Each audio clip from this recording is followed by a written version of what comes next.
은혜를 나누도록 하겠습니다. 오늘 그 시편 기자가 지금 굉장히 고난 속에서 이제 인생의 밤을 만나서 이제 갈급한 마음으로 주님을 찾고 있는 그러한 내용입니다. 우리 인생도 원치 않은 그러한 고난의 어떠한 밤이 찾아올 때가 있습니다. 영적으로 침체되고 낙심이 되고 그럴 때가 있어요. 근데 요즘에 교회들이 보면요, 대부분이 그런 것 같아요. 성도들이 굉장히 힘을 잃고 있어요. 영적으로. 왜 그런가 그렇게 봤더니요, 그 문명이 발전하면은, 제가 새벽 예배도 얘기한 것 같은데, 문명이 발전하면, 보름 좀 조금만 올려줄래요? 문명이 발전하면은 사람들이 어디로 가냐면 뭐 편하니까. 요즘에는 보통 편리한 시대가 아니에요. 왜? AI가 다 해주니까. 이제 뭐 무슨 그 어려운 곳이 있고 또 내가 모르는 거 있으면 AI한테 물어보면 다 가르쳐줘요. 지구상에 있는 모든 사람들의 그 지능, 이거를 다 합쳐도 그거를 못 따라간대요.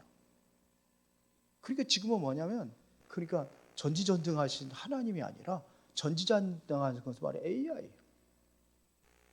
그러다 보니까는 사람들이 정말 영혼은 정말 메말라 있어요. 경쟁 강팍해져 가고 있어요. 왜 그러냐? 편리한 시대가 살고 있기 때문에 사람들이 편리를 따라서 가는 거지. 하나님을 찾으려고 안 해요. 하나님 없어도 돼. 그러다 보니까 이제 복음이 어디로 흐르냐면요, 저기 지금 그 미개한 그 속으로 복음이 들어가고 있어요. 지금요. 문명이 발전하면은 교회가 무너져.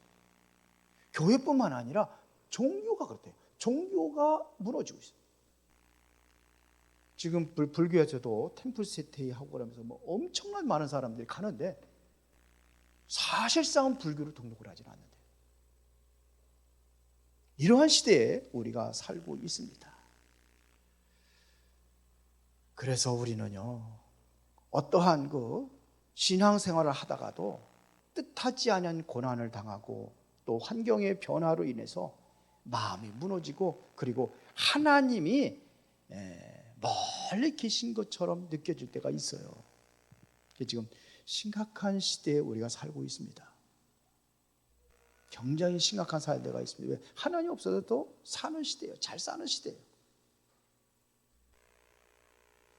그래서 오늘 본문의 4절에 보니까 이런 얘기를 합니다. 내가 말하기를 여호와여 내가 은혜를 베푸소서, 내가 주께 범죄했사오니 나를 고치소서 하였나이다. 하나님의 은혜를 우리가 사모하는 겁니다. 과거에 이 사람들이 성의를 지켰어요. 성의를 지켰다고 얘기하거든요.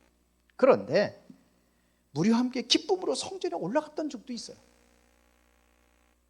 그런데 지금은 원수들의 조롱을 받으면서 지금 낙심하고 절망하고 있습니다. 특별히 3절에 보니까 아까 4절 읽어야 되는데 3절 읽었네. 내가 말하기를 여호와여 내가 은혜를 베푸소 내가 주께 범죄했사오니 나를 고치소. 그리고 3절에 보니까 여호와께서 나를 병상에서 붙드시고 그가 누워있을 때마다 그의 병을 고쳐주시나이다. 10절에 보니까 그러하오나 주 여호와여 내가 내게 은혜를 베푸시고 나를 이기사 내가 그들에게 보응하게 하소서, 이렇게 얘기를 합니다. 그러니까 낙심과 불안 속에서도 정말로 이 사람이 눈물로 하나님 옆에 나와서 기도하는 거예요. 그렇죠. 그런 절망의 한복판에서 오늘 본문의 이 시인은 자기 자신을 향해 위대한 선포를 합니다. 그게 뭐냐면, 영혼아 내가 어찌하여 낙심하며 어찌하여 내 속에서 불안해하는가. 나는 하나님께 소망을 두라. 너는 하나님께 소망을 두라. 이것이 바로 하나님께서 우리에게 명령하시는 내용입니다. 너는 어디에 소망을 두라? 하나님께 소망을 두라. 이런 얘기입니다. 낙심하고 절망하지 말고 굉장히 위급한 그러한 시대에 문제를 당해더라도 어디에요? 너는 하나님께 소망을 두라.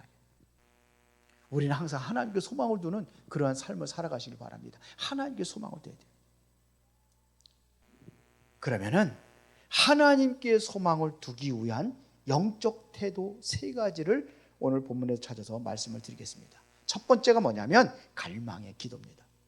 어떻게 갈망하면서 기도하느냐면 목마른 사슴처럼 하나님을 간절히 갈망하는 그러한 삶이 있어야 되는데 이런 갈망함이 없어요. 그래서 예배도 보면은 적당히 그냥 주일날만 예배드리고 평상시에 뭐 수요일이라든지 아예 문 닫아버렸어. 아예 졸업해버렸어. 금요 예배 아예 졸업해버렸어. 새벽 예배는 말할 것도 없고 갈급함이 없어요. 그래서 시인은 오늘 고통의 순간에도 환경의 변화나 사람의 위로를 구하기 전에 하나님 그분만을 갈망하라는 얘기입니다. 이 본문에 여기서는 뭐라 하냐? 하나님만을 어떻게 합니까? 지금 갈망하라는 얘기예요. 그래서 영혼의 갈급함으로 주님을 찾을 수 있는 그러한 밤이 되어야 될 줄 믿습니다. 그런 마음으로 나오셨어요? 아니면은 항상 금요일에 나오는 날이니까 그냥 나오셨습니까? 갈망하면 갈급함이 없어요.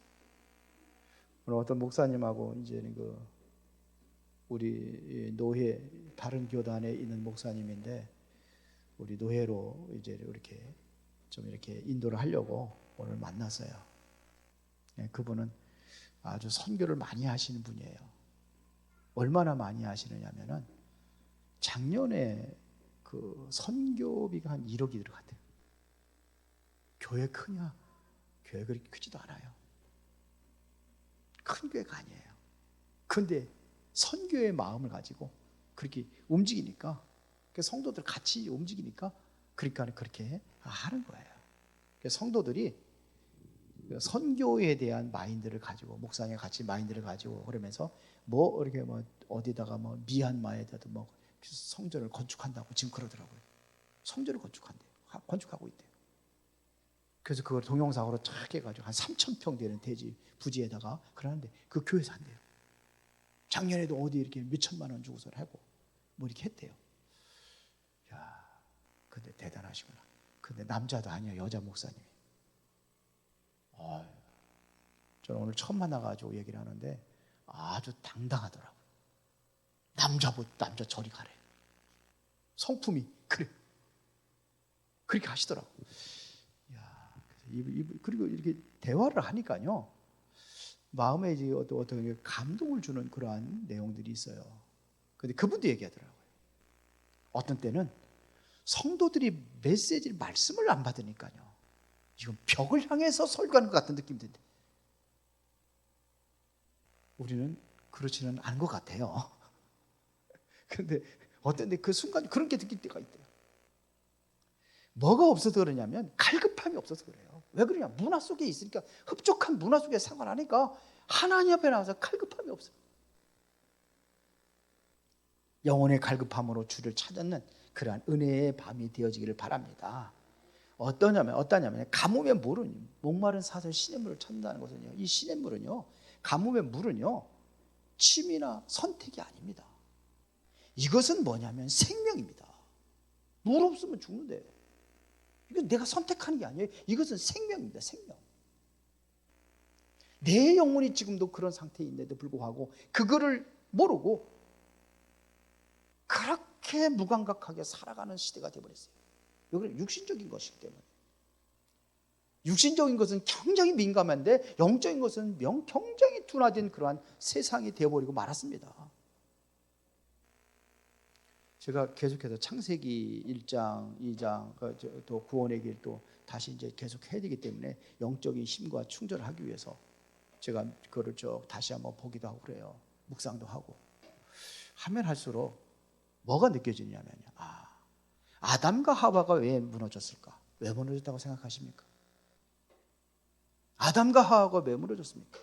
왜 사단의 말을 듣고서 무너졌습니까? 순간적으로 그렇게 느껴지더라고요. 부족함이 없었어요. 아무 부족함이 없었어요. 그러니까 오히려 세상적인 것을 풍성하게 살아가는 삶보다도 오히려 어쩌면은 굉장히 아주 그때그때 일용할 양식으로 살아가는 그 인생이 더 어쩌면 복된 사의 영혼인지도 몰라요. 너무 풍족해요 지금요. 아담과 하가 그래서 무너졌어요. 어디까지 올라갔느냐면 하나님처럼 되려고 그랬어요. 사단이 얘기했잖아요. 네가 그거를 먹으면 눈이 밝아서 하나님처럼 된다고 그랬잖아요. 이게 인간에 대한 욕망은 끝이 없어요. 그래서 우리가 가진 것으로 만족할 수 있어야 되는데 그렇지 않습니다. 제가 이번에 또 목사님 한번 우리 화요일 날 우리 경기 지역의 그 목사님들 다 만나가지고 얘기했는데요. 그분의 한 분은요, 분당의 교회가 큰 교회예요. 어느냐, 축구장까지 있대요. 운동장까지 있는 거예요. 축구장까지. 이 정도로 큰 교회예요. 그런데 꼴을 보니까요, 아주 옷이 완전히 저기 시골에서 일하다가 온 저기 할아버지 같아. 나이는 들어. 근데 얘기 들어보니까 이분이 서울대학교 나오고 목회도 잘하는 거예요. 그래서 이제 1년만 더 하고 이제 퇴임하려고 그런다고 그러더라고요. 근데 그분 얘기 들어보니까요, 이게 진짜 본인은 굉장히 겸손하더라고요. 겸손해요. 그래서 같이 얘기를 하면서 이제 커피숍에 밥 먹고도 커피숍에 가가지고 누가 또 커피 산다고 그래가지고 커피숍에 가가지고 그래서 커피를 마시는데 그러더라고요. 그래서 제가 이제 태국 선교 얘기했거든요. 제가 설교를 했기 때문에 설교하고서 이제 태국 선교 어떻게 하느냐고 그 물어보더라고요. 그래서 이렇게 하고 지금 이렇게 움직이고 있습니다. 그랬더니 목사님 태국 갈 때 한번 같이 좀 갔으면 좋겠다. 겸손해요. 근데 본인은 항상 뭐냐? 아주 차림새가 그래요. 그 사모님도 그렇고 사모님도 무슨 그 시장에서 일하고 오신 분처럼 우리 집사람 보고 늘 그런 얘기 하는데 우리 집사람은 양반이야. 진짜 제가 많은 것을 느꼈어요. 겸손하더라고요. 그런데 마음은 많이 깨끗해요. 얘기 대화 보면 알잖아요. 마음은 굉장히 깨끗해요. 그래서 우리는 뭐가 중요하냐 이거죠. 것이 중요한 게 아닙니다. 화려한 것이 중요한 게 아닙니다. 하나님께서 뭘 보시냐면 내면의 중심을 보십니다. 여러분들의 중심을 하나님께 내놓을 수 있는 그런 시간이 돼야 돼요. 우리가 예배 때마다 그냥 형식적으로 그냥 안 나가면 안 되니까 그렇게 나오는 것이 아니라 정말 온 마음의 중심을 하나님께 드리는 거예요. 그래서 온 마음으로 주를 찾으면 만나 주신다고 성경은 말씀하고 있어요. 그래서 에레미야서 29장 33절에 보니까 너희가 온 마음으로 나를 구하면 나를 찾을 것이요 나를 만나리라 그랬어요. 우리가 오늘 하나님께 나올 적에는 뭐예요? 어떤 마음으로 나오라고요? 온 마음으로 나오는 전심전력한 마음으로 갈급한 마음으로 주님 앞에 나오는 겁니다. 그리고 첫 번째는 갈망의 기도, 두 번째는 뭐냐? 기억의 기도예요. 자, 밤낮으로 도우시는 하나님의 인자하심을 기억하는 거예요. 이스라엘 백성들이 출애굽을 해서 광야에 들어왔을 때에 그 하나님께서 우리를 구원하실 때는 구원의 은혜를 잃어버렸어요. 원망하고 불평하고. 지금 민수기 나가고 있잖아요. 민수기 나가잖아요. 근데 그들이 뭘 잃어버렸느냐면요, 구속의 은혜를 잃어버렸어요. 하나님께서 은혜를 베푸는 거 다 잃어버려요. 광야에서 어떻게 지금도 살아가고 있는지 하나님께서 저들을 먹이시고 입히시고 지금도 이끌어가고 인도하고 계신데 전혀 그걸 기억하지 못하고 살아요. 우리들도 그럴 때 있거든요. 여러분들을 회심의 그 시간이 있지요. 회심의 시간이 있습니다. 우리가 예수 믿게 된 동기가 있잖아요. 예수 믿을 때 어떻게 믿었습니까? 예수님을 만나고 났을 때에 그 은혜와 축복을 우리가 알잖아요. 저 같은 경우도 완전히 불신자로 살아가고 완전히 그냥 우상숭배하고 이랬던 집안에서 예수 그리스도를 만나고 다 전부 다 제사고 뭐고 다 폐지하고 그랬을 때 그 어떠한 회심의 시간이 있었거든요. 그때는 진짜 정말로 그리스도의 사랑과 은혜를 우리가 내 마음에 체험하고 그러면서 뭐냐? 모든 것을 다 내던지고 저는 군대 갔다 와서 진짜 예수 믿게 시작했거든요. 군대 갔다 와서 군대 가서 술 퍼먹고 담배 피고 그랬던 사람이었어요. 근데 그게 하나님의 은혜로 정말로 그 전부 다 끊어버리잖아요. 싹 끊어버리고서 그러고서는 예수 믿고 그러면서 됐을 때에는 마음이 기쁘니까. 그러니까는 거기서 한 4km 되는 데를 새벽 예배를 다녔어요. 4km 되는 데를. 옛날에 자전거 타고 다녔죠. 옛날에 막 차가 있고 뭐가 있습니까? 자전거 타고 가고 어떤 데는 걸어오면 한 4, 50분 걸려요. 자전거 없으면. 그러고 다녔어요. 왜 그러냐? 그 회심의 시간이, 은혜의 시간이 있는데 그거를 잃어버려. 자꾸 우리도 하나님의 구속의 은혜, 과거에 하나님께서 우리에게 은혜를 베풀어 주신 그걸 잃어버린다는 얘기입니다. 그러니까 우리가 자꾸 뭐냐면 낙심하고 작은 일에도 너무 넘어지고 그런 거. 광야에서 이스라엘 백성들이 그렇게 살았던 것처럼 우리의 삶이 그렇게 될 수 있다는 얘기입니다. 왜요? 그 은혜를 잃어버린 거예요. 하나님께 나에게 주신 은혜를 잃어버리니까 그렇게 살아가는 겁니다. 그래서 오늘 밤에도 하나님을 찬송했던 그 하나님을 기억하고 사방이 막힌 것 같은 그러한 어려움과 위험 속에서도 하나님께서 나를 구속하신 그 은혜 속에서 내가 감사할 줄 알아야 돼요. 욥을 보세요. 욥을 보세요. 욥은 얼마나 모든 것 다 잃어버렸거든요. 그런데 뭘 기억합니까? 그래도 하나님께 나를 구속하셨다는 구속의 은혜를 잃어버리지 않았기 때문에 저는 거기에서 걸림돌이 돼서 넘어지지 않는 거예요. 우리는 그 은혜를 기억할 수 있어야 돼요. 하나님 주신 작은 것이라도 그 은혜를 기억할 수 있는 사람이 되어야 된다 이겁니다. 그래서 고난도 하나님의 통제 아래 있다는 사실을 우리가 기억해야 돼요. 기억입니다. 고난도 하나님의 통제 속에 있어요. 욥이 그렇게 고난을 당하고 있는데도 하나님의 통제 속에 있었어요. 이스라엘 백성들이 400년 동안 노예 생활하고 있었는데 하나님께서 그들의 우고를 알고 계셨다고 그랬어요. 보고 계셨다고, 그 고통의 소리를 듣고 계셨다고 그랬어요. 모세한테 얘기했잖아요. 출애굽기 33장에. 그래서 너는 모세 가라. 가서 내 백성을 구해봐라. 내가 그들의 우고를 알고 있다. 그들의 부르짖음의 소리를 40년, 400년 동안 노예 생활하고 있는데 하나님은 침묵하고 계시고 아무 응답이 없는 것처럼 그렇게 보였는데도 하나님께서는 뭐 했어요? 그들을 보고 계셨어요. 우리는 모든 고난도 하나님의 통제 속에 있다는 사실을 우리는 기억하고 잊지 마시기를 바랍니다. 그러면 그곳에서 하나님의 계획이 뭐며 하나님의 뜻이 뭔가를 찾고, 그래서 우리는 앞으로 나아가야 돼. 앞으로 전진해야 되는 거예요. 신앙생활이라는 것은 우리가 말씀을 듣고 그러면 자꾸 성숙해져 가야 되는데, 성숙해져 가는 것이 아니라 점점 타락하고 부패간다면은 그는 신앙이 아닙니다. 신앙이라는 것은 우리가 구원받은 사람에게는 뭐냐? 성화되어 가는 과정이에요. 그래서 나중에는 영화로 가는 거예요. 영화는 우리가 천국 가서 영화를 누리는 거지만 성화되어 가는 거예요. 성화라는 게 없어져요. 우리가 낙심, 모든 절망, 이것을 이길 수 있는 강력한 무기가 뭐냐? 기억입니다. 기억력이에요. 홍해를 가르시고 광야에서 만나를 먹이시며 내 인생의 가장 어두운 터널 속에서도 나를 건지셨던 신실하신 하나님을 우리가 기억하는 겁니다. 그때 불안은 떠나가고 그때의 산 소망이 이루어지는 것입니다. 기억이에요. 우리는 성경 속에서 힘들고 어려울 때 뭐냐? 하나님의 말씀 속에서 하나님의 역사하심을 우리는 기억하고 잃어버리지 않아요. 보세요. 광야 생활하고 있는데 이스라엘 백성들은 늘 원망하고 불평하잖아요.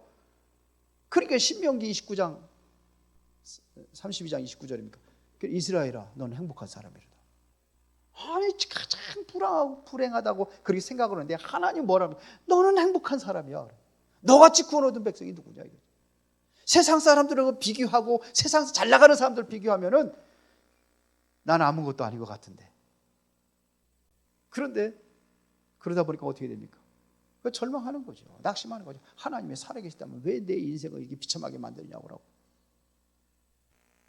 그러나 하나님께서는 여러분들을 그 속에서도 여러분들을 이끌어 가시고 계신다는 사실을 믿으시기 바랍니다. 하나님의 말씀을 붙잡고 우리가 기도하는 삶 속에서 그거를 체험하고 누리는 거죠. 말씀을 벗어나고 기도하지 않으니까는 전혀 그런 것과 상관없으니까는 우리는 뭐냐, 고난이 오고 힘들고 어려움이 오고 그러면은 낙심하고 절망하고. 여러분들은 그러지 마시기 바랍니다. 기억을 하세요. 하나님의 은혜를 기억하세요. 나를 구원했던 그 회심의 그 시간을 기억하세요. 그런데 어떤 분들 보면은 목사님들 잘 나가는 목사님들 보면은 그 메시지 속에서 저분은 회심이 없었구나, 회심의 시간이 없었구나, 이런 걸 느끼는 분들이 있어요. 제가 잘못 느낄 수도 있지만 저분은 그렇게 잘 나가는 것 같은데 회심이 없었어. 그런데 다 보면 회심의 시간이 있어요. 바울은 어디죠? 다메섹. 베드로는 어디죠? 고기 잡다가 그랬죠. 나를 떠나 나는 죄지로서이다. 회심의 시간이 있어요. 전부 다 보면은 아브라함도 그렇고 전부 다 회심의 시간이 있어요.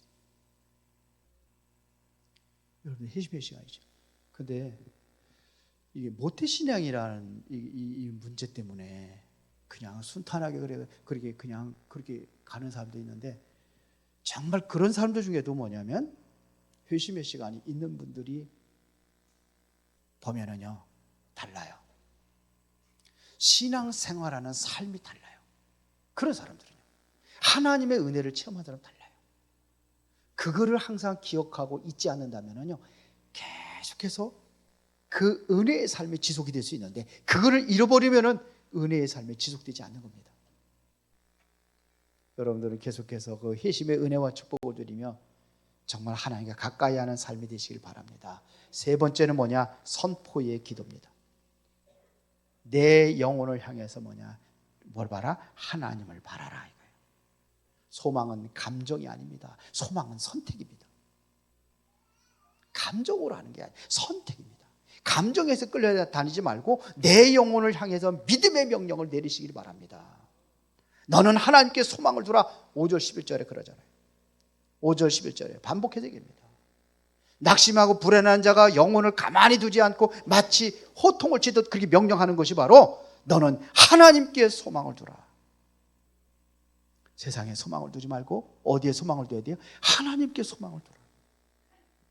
세상 것것에 연연하고, 그래서 세상 것 다 버리라는 얘기 아닙니다. 그것에 연연해서 그것을 붙잡으려고 몸부림치는 삶이 아니라 하나님을 놓치는 것을 우리는 몸부림쳐야 돼요. 하나님께 소망을 두라. 그래서 시편 62장 5절에 보니까 나의 영혼아 잠잠히 하나님만 바라라. 물은 나의 소망이 그로부터 나오리다. 로마서 4장 18절에 아브라함이 바랄 수 없는 중에 바라고 믿었으니 이는 내 후손이 이같으리라 하신 말씀대로 많은 민족의 조상이 되게 하려 하심이라.